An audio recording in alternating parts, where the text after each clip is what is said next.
What does a contraction feel like? How do I know if I'm in labor? And what does a day of labor look like? Wait, is this normal? Hey, I'm Heidi. My best friends call me Hides. I'm a certified birth doula, host of this podcast, and author of Birth Story, an interactive pregnancy guidebook. I have supported hundreds of women through their labor and deliveries, and I believe every one of them, and you, deserves a microphone and a stage. So here we are. Listen each week to get answers to these tough questions. Birth Story, where we talk about pregnancy, labor, deliveries, where we tell our stories and share our feelings. And of course, chat about our favorite baby products and motherhood. And because I'm passionate about birth outcomes, you will hear from some of the top experts in labor and delivery.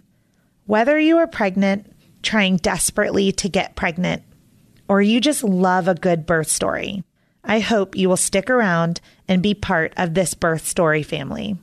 You guys, my book is out. It is out in the world. I cannot believe it. I have been writing it for several years, and it's just mind-blowing. Birth Story, Pregnancy Guidebook and Journal is a one-of-a-kind discovery into your pregnancy that provides you education through storytelling. So what's it really about? In the 16 years that I have served women with every personality type, I noticed there was a huge disconnect between what my clients were craving for childbirth education in a book and the books that were actually available on the market. There seemed to be unlimited resources if you are looking for an unmedicated birth or a natural birth or a home birth.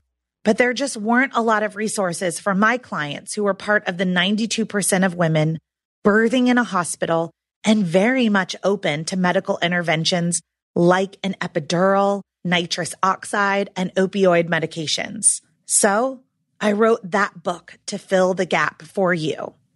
Week by week throughout your pregnancy, you will engage with material meant to educate and empower you as you plan for your own birth story. Hospital, medicated, unmedicated, or something in between.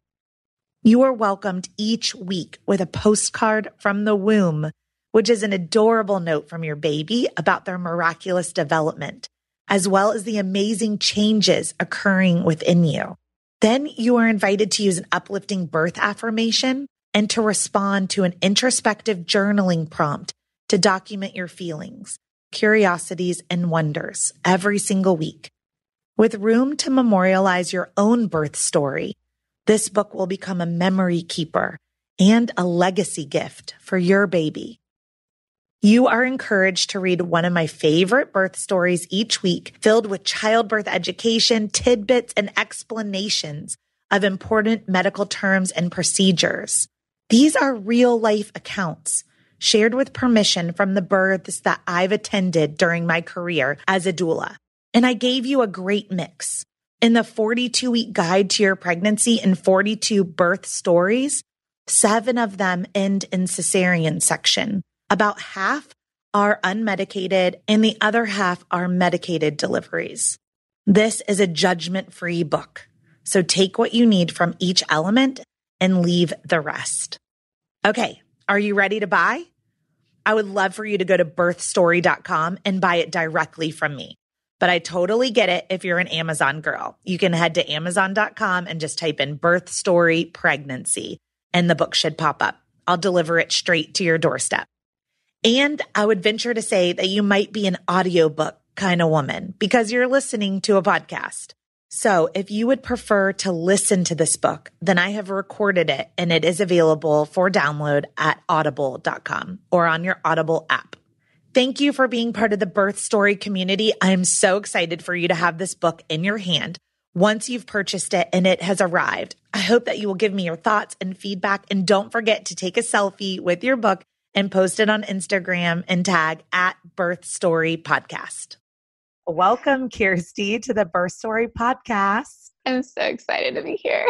Oh, no, really. I am so excited. Like, you have no idea. So Kirsty, I get I get some fan mail, but it's not like I have 10 million followers, but I was just so excited to get your email and this is why I'm doing this podcast. So Kirsty reached out and basically said that I had played a role, or my podcast had played a role in changing the way she was birthing her second child, but third pregnancy. And so I don't know, just thank you for taking the time to reach out. Well, thank you for your podcast because I've learned so much and you are like my virtual doula, like you say on your intro.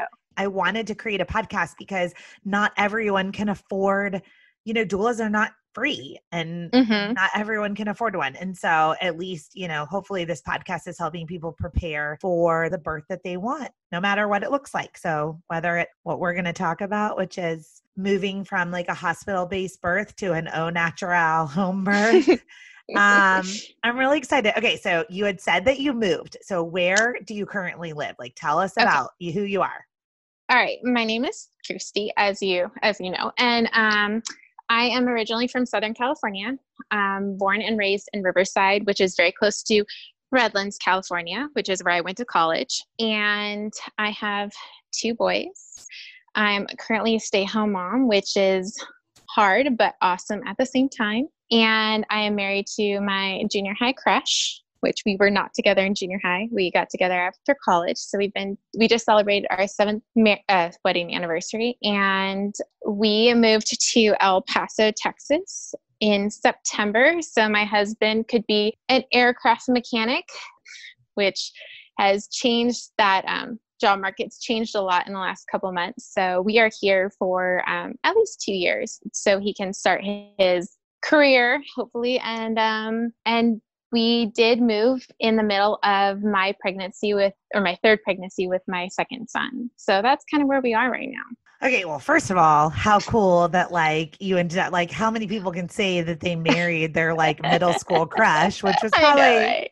One of your first crushes you've ever had. Was. Yeah. Oh my gosh. I totally remember mine. Oh my God. Chris Sampson, he was the cutest thing ever. I mean, we dated in middle school, but yes, you can just go right back there, So you guys met and then got married. I love it. Mm-hmm. Now, just so everyone that's listening is Kirsty has had 3 pregnancies. The first resulted in a miscarriage.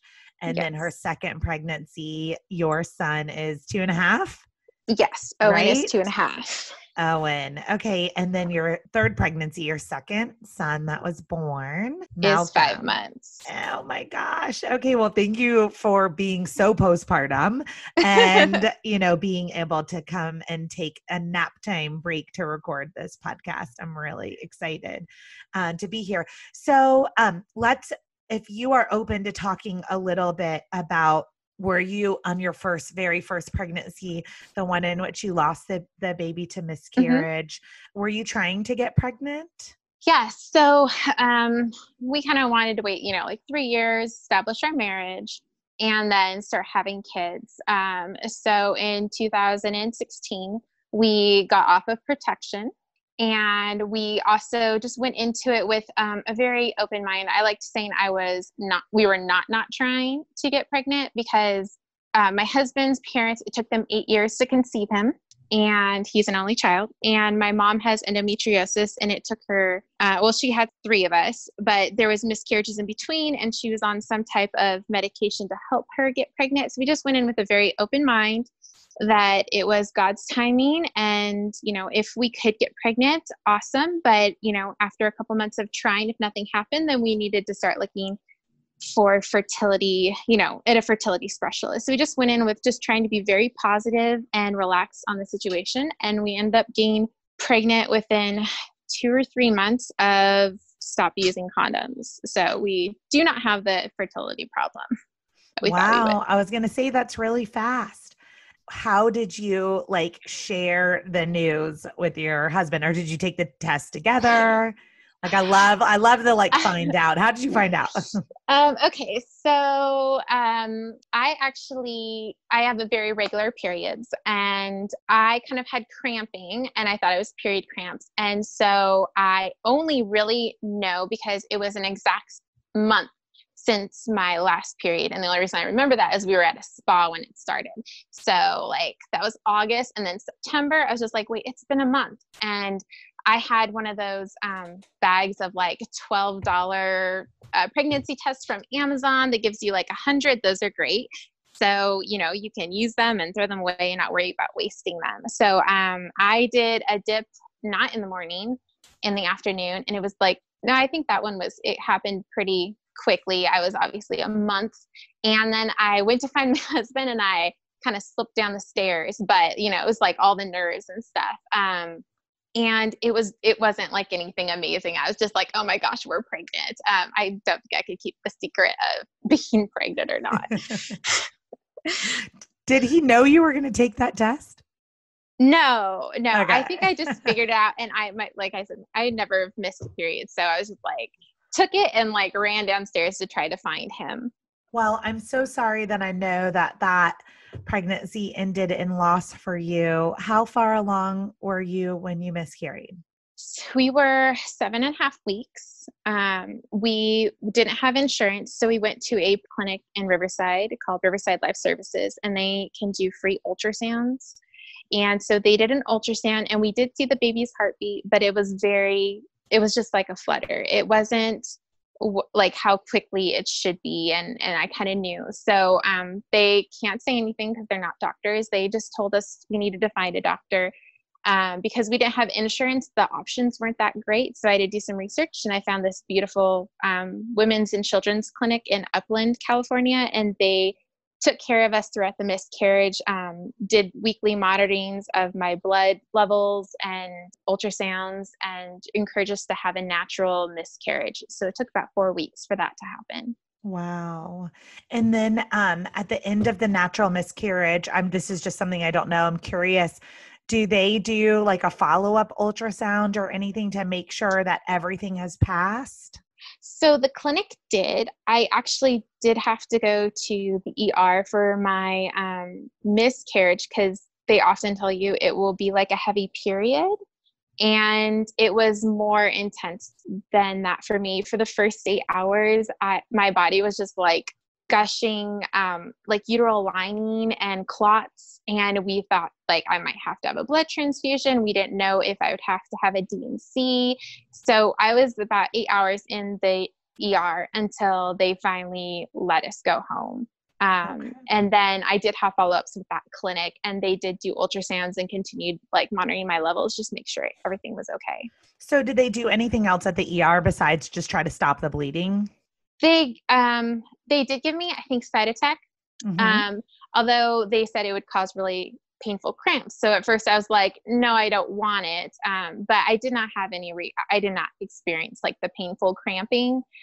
It was just really, I'd say, traumatic to like constantly having like large amounts of blood coming out of you. And it was traumatic for my husband. And they did give me several IV bags because I was dehydrated. Yeah. Well, I think it's so important that women share their stories like this, especially about miscarriage and loss, to help the women that are coming behind us.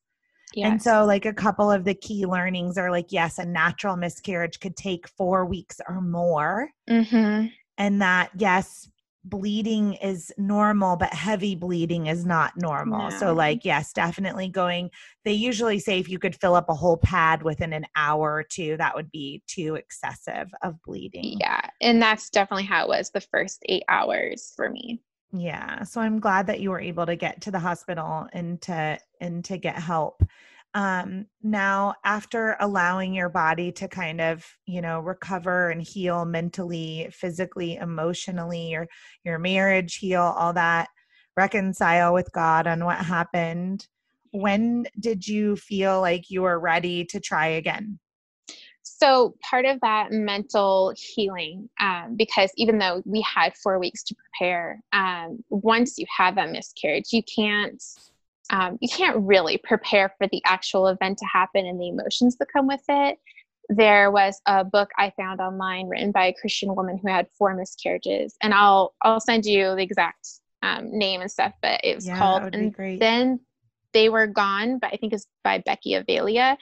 And that book is a very small, very short book, but it was so helpful on getting to a healthy point where you just can trust God that this wasn't, the worst thing that could happen, and that that you can reconcile with God and be at peace with what happened. And that really helped me move on very quickly. So we were told to wait 3 months. And after 2 periods, because mine came right after, it likes being very regular, we kind of threw caution to the wind and said, we're trusting God, and this is in His hands. If we are able to get pregnant again, that is up to Him. And we were pregnant that month after. So the third month after a miscarriage, we were pregnant. Wow. Oh my gosh, that's really fast. Yeah, it was. So I know it's like sometimes those rainbows come very quickly, like, after a storm. So, okay, well, we really want to get to both of your birth stories because they're so different. So we've got with Owen, like this whole like induction hospital situation that we're going to go through. And then with your second birth, we're going to kind of talk about the changes that you made, including adding this podcast to one of the tools in your toolkit, to moving towards working with a midwife and a doula for I don't even know. Yeah, I was going to say, oh no, it's okay. I know it ended in home birth. So I wasn't sure like if you were going to start at the birth center and ended in home birth or what. So we'll get to all of that. But let's walk through like so many of our listeners that are pregnant with their very first child. And then like, how did you end up with an induction? Okay. So, one of the things we learned when we were pregnant with Owen, from a doula at a like Lamaze class, is you labor like your mother. And I went home and asked my mom, how did you labor? How much did you tear? And all those important things. And she was induced at 42 weeks for all 3 of us. And she was given an episiotomy for all 3 of us. So the hospital we were giving birth at, which is a very good hospital in California, likes to induce at 41 and a half weeks. Okay. So 41 and a half. Yes, that's kind of the mark that they like to go for. Okay. So, and you see, I think I saw my OBGYN maybe 3 times, but almost every appointment I saw a nurse midwife, because there's just too many pregnant women in Southern California. So this hospital system you meet with a nurse midwife and then your OBGYN. And if you're a special case, then I believe your OBGYN will deliver your baby. But honestly, you have no idea and no control who's going to be in the hospital when you go into labor. So even though I met with someone constantly, that does not mean she was going to be the one that delivered my baby. Yeah. So this is what we, like in the doula community, like why we advocate so hard for doulas, because it's like called continuity of care. Like, I wish I had one. Yeah. I'm with my clients from like the moment really they find out they're pregnant all the way through the pregnancy and then through delivery. So it's like, even if they don't know who the OBGYN or the midwife delivering is, it's like, for the 24 hours of labor, I've been there the whole time by their side. So it's important to note, like if people are newly pregnant and they're trying to get pregnant and they don't know that. Here's another thing too. I don't know about your particular practice, but I'm in Charlotte, North Carolina. This is like really common all over the country. But I always say like, you can always ask to not rotate too. So even if it's not that person, I don't know if they ever like gave you that option. I think if you're high risk, you have more control over that. But we did actually try to schedule our induction with, we asked when my nurse midwife would have been on schedule. So we did schedule our induction on a time that we were told she was going to be there. But when we did go in that day, she was not there. So she must have changed. So, I did enjoy her care, and she did encourage me to do stuff like, walking, sex every other day, red raspberry leaf tea. I think those were the 3 that she really encouraged me to try to go into labor. But I was dilated for several weeks before I was induced, and they kept offering to sweep my membrane, but I wanted to do all natural. And they kept saying, you're not going to make it to your next appointment. You are going to go into labor. So at 41 weeks, they're like, okay, we have to schedule your induction, which was very frustrating. But we were also trying to have the attitude of, healthy mom, healthy baby, let's go in and see what happens. So 41 weeks, we called in on a Sunday. Our induction was supposed to be at 8 a.m. However, it was a full moon. So if you have to schedule your induction, look at the calendar. And they told us to wait and come in at 11 because their delivery room was full. So we went in at 11. PM, 11 PM. AM. Oh, AM. Okay. Sorry. I was like, oh my God. I was like, that is so late to start an induction. No, it was 11 a.m., but they did not start induction until 3 p.m. So we sat there for a couple hours. And they started the Pitocin, IV drip. They did try to hook me up with something that would let me walk around without having constant fetal monitoring, but I had too much scarring from stretch marks. So I was kind of confined to the bed, but it was I would say a pleasant experience. I kept telling the nurse when they came in that I wasn't feeling any contractions and they needed up the Pitocin, and they were reassuring me that I was having contractions and that they would up the Pitocin when contractions kind of plateaued. Contractions for me felt like I ate a bag of flaming hot Cheetos. It was just like this warm feeling in my tummy. It wasn't painful at all. So it was very weird for me to know I was in labor, but not really feeling anything. I don't know if that's normal, but that's how I labored. Everyone experiences labor so differently. I mean, like, I really don't even think we have these broad terms that we use like pain. And I'm like, well, that's not really accurate because I'm like, pain is associated with something being wrong. You know what I mean? But I mean, surges or pressure waves or contractions. I mean, and it's so much dependent on the position of your baby, like the size of your baby, the position of your baby, like what nerves they're laying on. I mean, it's just, it's very hard to describe, in broad senses, like what someone is going to experience. So say it again. What did it feel like for you? It felt like I ate a bag of flaming hot Cheetos and my stomach was just like kind of on fire, but not like indigestion, just this warm, burning feeling. It almost felt good. I hate to say that, but it felt good. And could you feel like a distinct beginning of the warmth? No. Or anything like that? No. Okay. So just like a constant warmth. It was just, it's just a constant warmth. So it's very confusing because like you said, you hear contractions come and go and you can time them.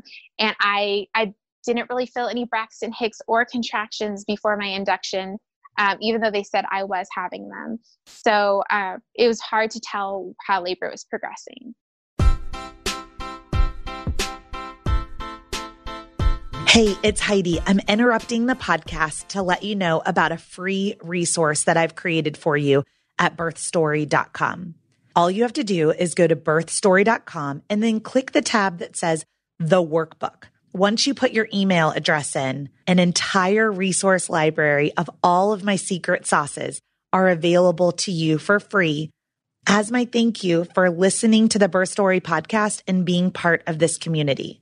At birthstory.com, under the workbook, you will find a birth plan template, articles on circumcision, delayed cord clamping, flipping a breech baby, packing your hospital bag, acupressure points, placenta encapsulation, and so much more. There are over 20 free articles ready for you to download at birthstory.com. Now let's get back to this amazing episode. Now they did come in and ask if they could sweep my membrane pretty early on. And I asked them if it was necessary. And this hospital I do know is, they try to let you have a natural labor as much as you can.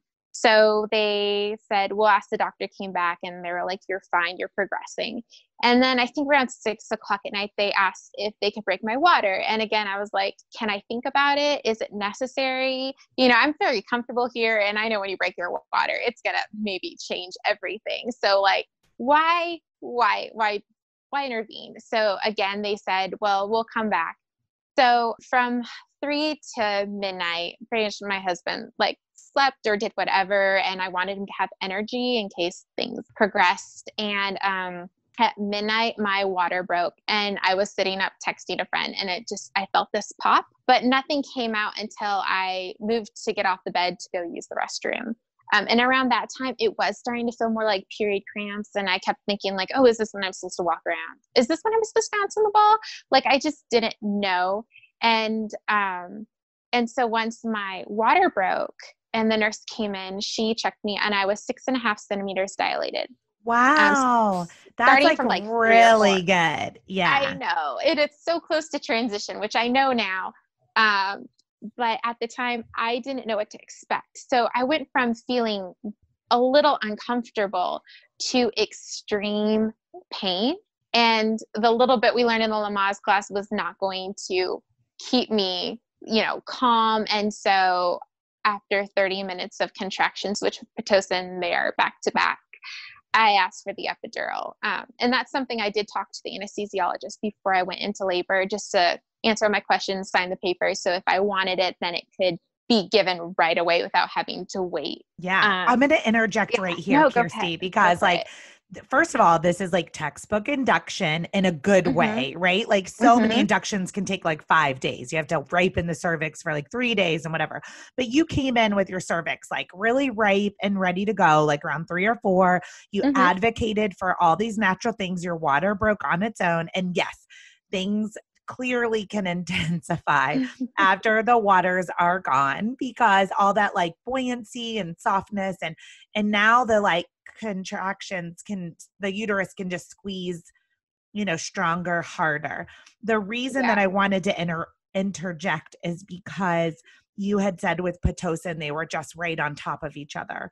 And we can't go back in time. And I'm not saying this is for anyone new listening. If I was with you and I was your doula, I would have asked them to back off the Pitocin, because now, so inductions can often for me be augmentations or starters. Like we actually induce, but then back down. So if I had you as a client and you were like back to back surges, I would have said, she's in labor all on her own. Let's turn the Pitocin off, or let's turn it way back and then like kind of let your body take over. So anyway, I just want to say that because you didn't do anything wrong at all. It's just that I want people to know that they have options. It's always an option. Once your water ruptures and you're in a good contraction pattern, to ask your provider like, hey, can we back this down a little bit? Can we turn it off? It seems like I'm in labor on my own now. Yeah. And like, I didn't know that information. I didn't know that was an option until I started listening to your podcast postpartum. And I was like, what? I could have had a different labor experience, but you're right. We can't go back in time. Right. So you asked for the epidural and how quickly did it arrive? Well, it was about, I think maybe I asked for it about 20 minutes, and maybe about 10 or 15 minutes later, I got it. I can't tell you the exact time. So it was really fast. That's wonderful. It was really fast. They weren't like overly busy or, nothing was delayed. I didn't have to wait hours for it. I probably had an epidural within like 45 minutes after my water broke. Okay. Now, because you had this experience, I want you to walk everybody through what it was like to get an epidural. Like, what do you remember about that experience? I remember being told to sit on the very edge of the bed, which is very hard when you're pregnant, and bend over as far as you can.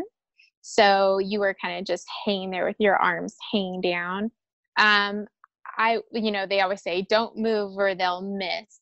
But the numbing shot was the shot that I felt and was the hardest one to sit for. But once the epidural went in, I didn't feel that second needle. And I think the needle is the thing that everyone's like most scared about. It's just like the size or whatever.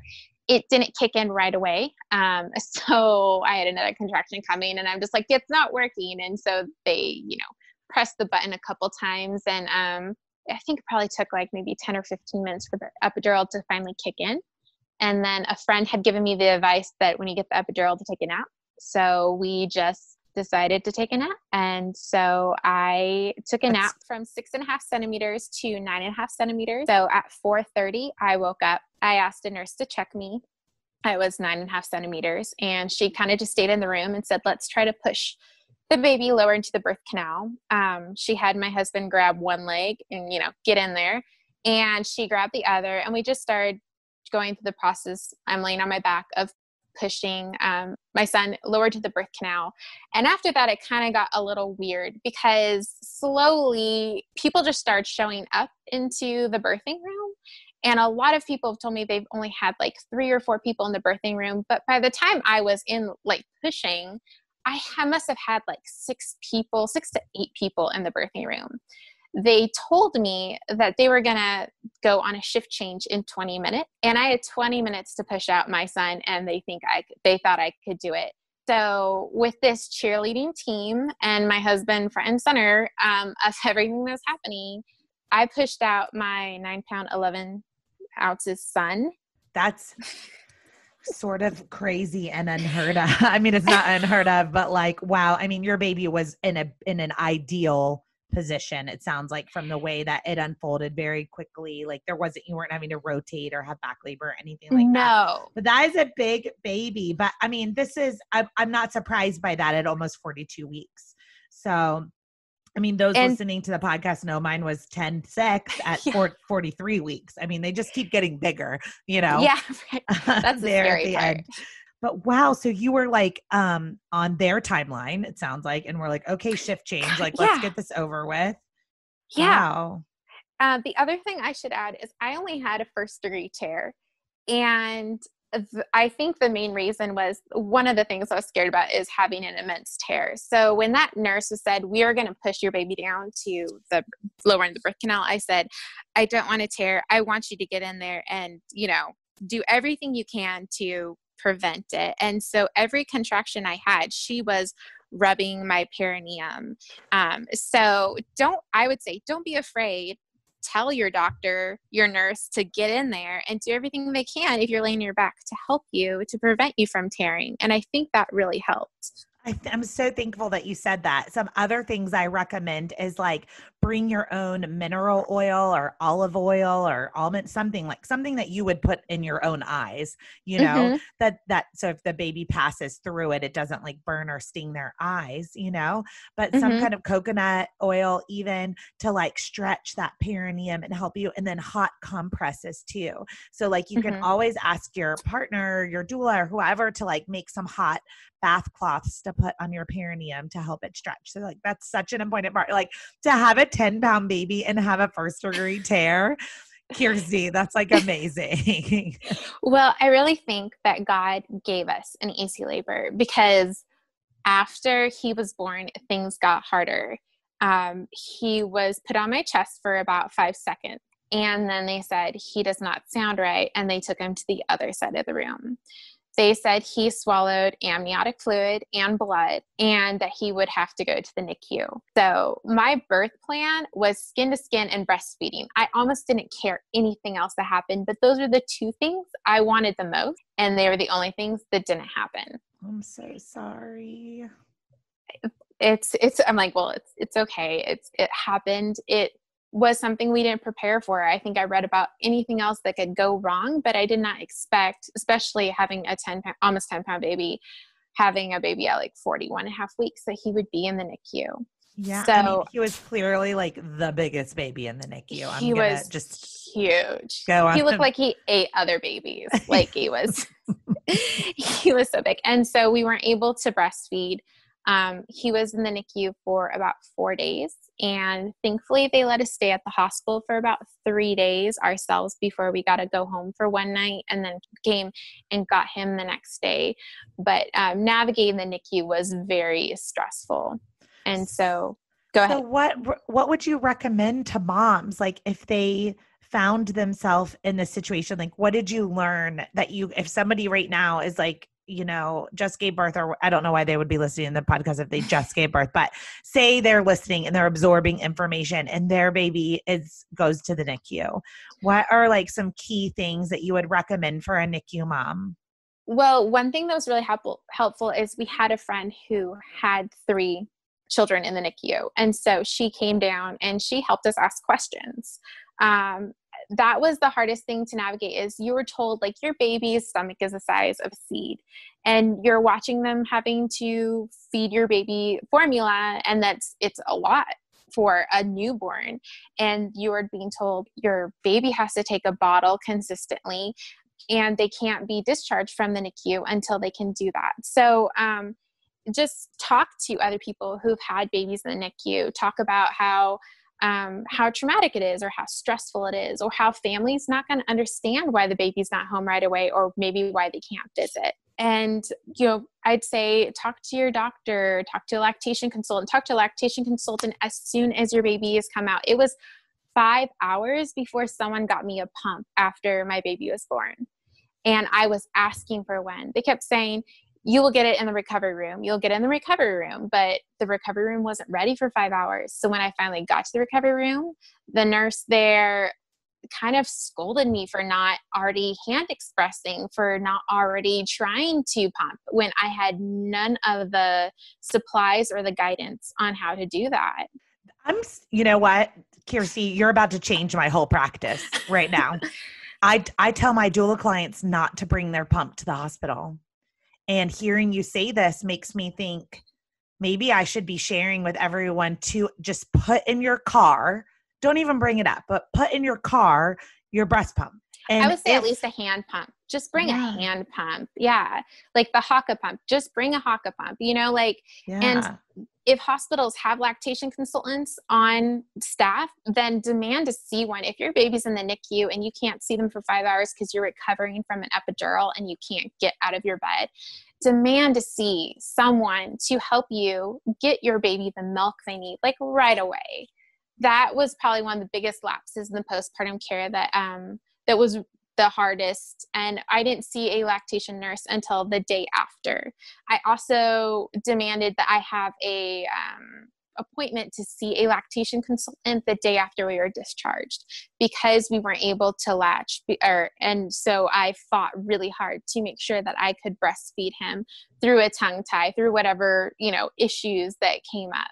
So he went from formula to breast milk, and thankfully we were able to nurse for 16 months. But there's just a lot of the transition between, birth and what you expect to NICU, and then discharge that you don't expect if you have a healthy baby. So this is really important. And I'm just going to kind of recap, like, number one, ask a lot of questions. So for me, that tells me, like, if you are a NICU mom, or you have a friend who is, like, get a journal and a pen so you can ask those questions and write down the answers. Like, get to see that lactation consultant immediately. Pack in your hospital bag. This one's new for me. Pack in your hospital bag at least a hand pump or some pump just in case.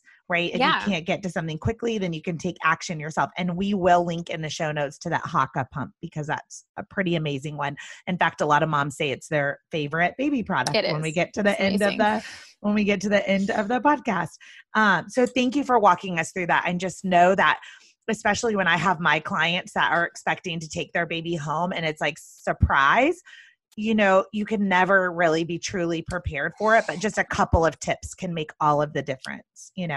I'm going to throw in one.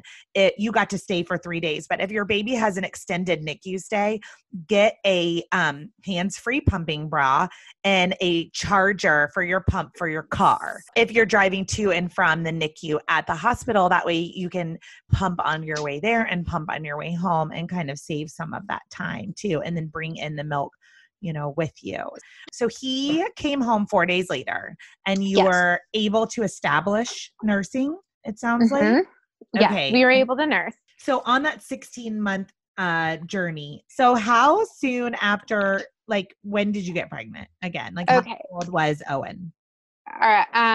I can't, he was 17 months. So we knew that we wanted to start getting pregnant after he was, after a year. Wanted to try weaning him at a year. It took a little bit longer, but that's okay.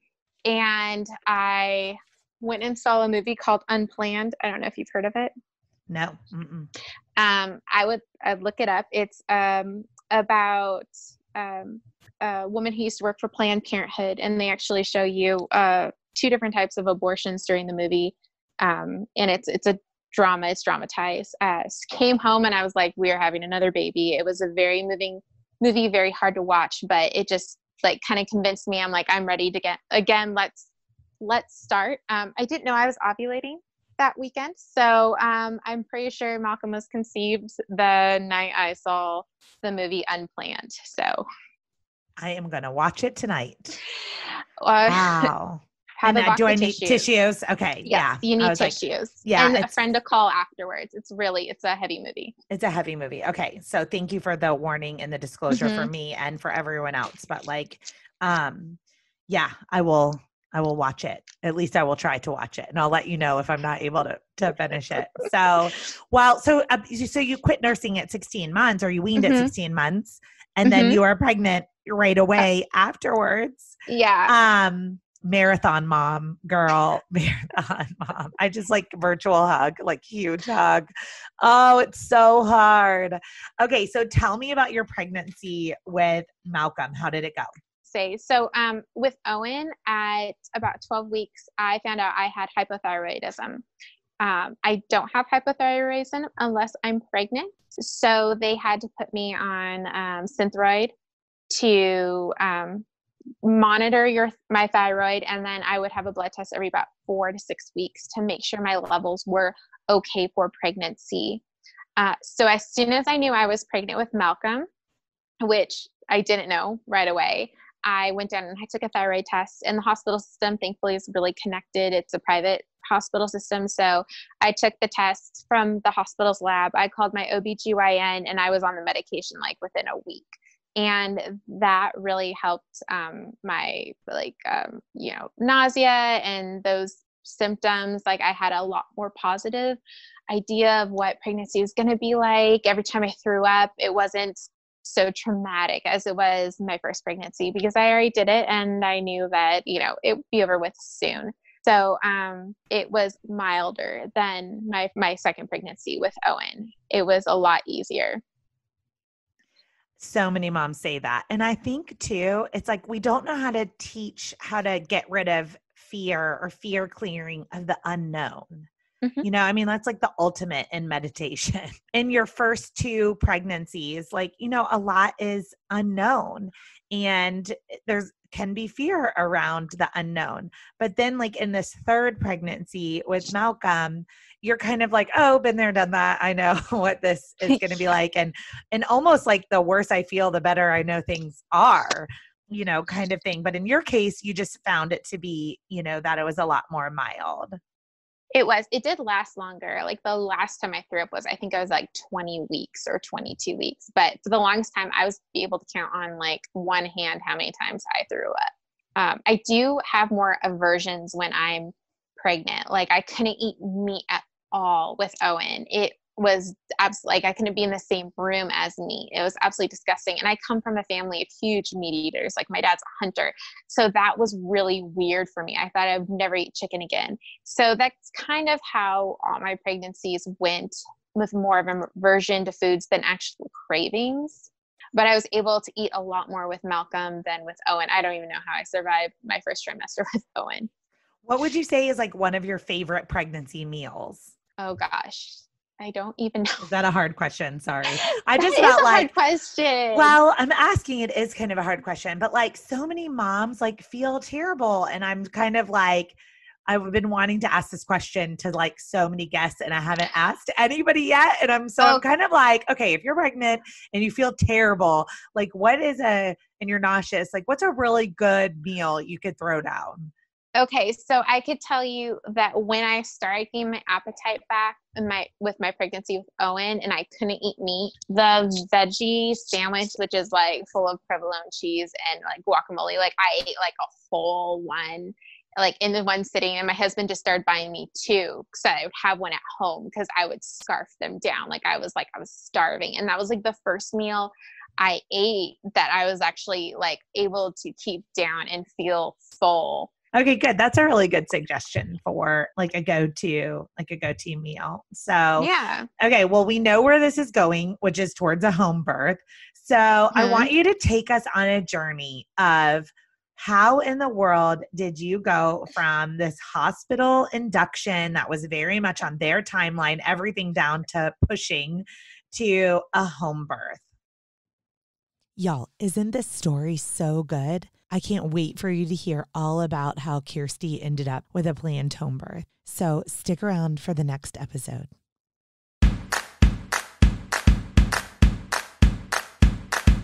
Thank you for listening to Birth Story. My goal is you will walk away from each episode with a clear picture of how labor and delivery might go, and that you will feel empowered by the end of your pregnancy to speak up, plan and prepare for the birth you want,